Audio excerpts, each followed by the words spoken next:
talking about water pollution. Every day, we as a population drink, swim, and bathe in water. Even though our public drinking water and recreational waters are allowed to have toxic chemicals in it. Several of these chemicals and contaminants can cause health problems, such as gastrointestinal illness, neurological disorders, and etc.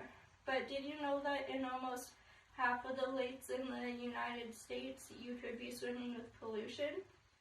In around 40% of lakes around the United States, those lakes are polluted to the point where we shouldn't be drinking that water or doing any water activities in it either. The EPA states that records indicate that more than 55,000 containers of radioactive waste were dumped at 3 ocean sites in the Pacific Ocean between 1946 and 1970.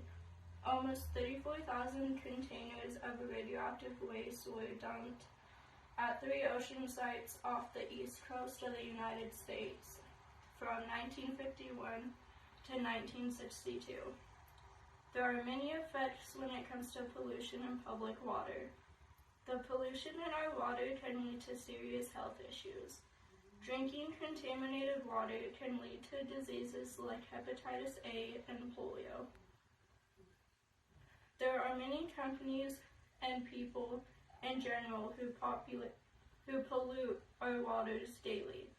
For example, when it comes to bottled water, the University of Iowa Hygienic Laboratory states 10 brands of bottled water revealed a wide range of pollutants, including not only disinfection byproducts, but also common urban wastewater pollutants like caffeine and pharmaceuticals.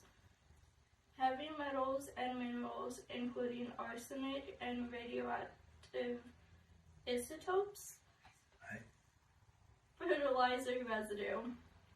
Tyson's Food Inc., DuPont, and Chemours are all companies that have dumped millions of pounds of toxic waste each year.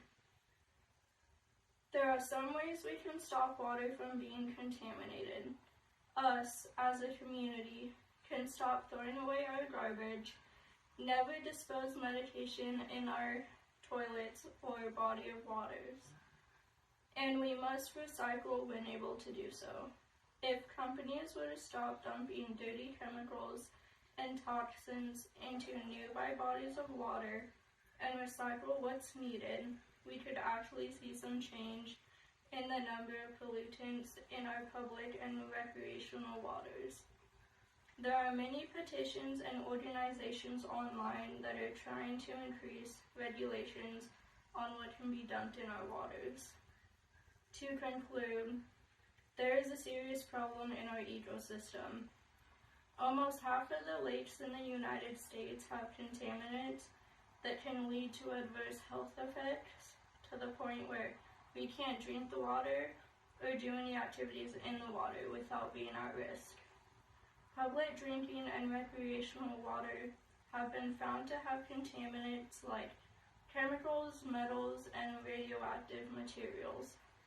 Together, we as a population can make a change.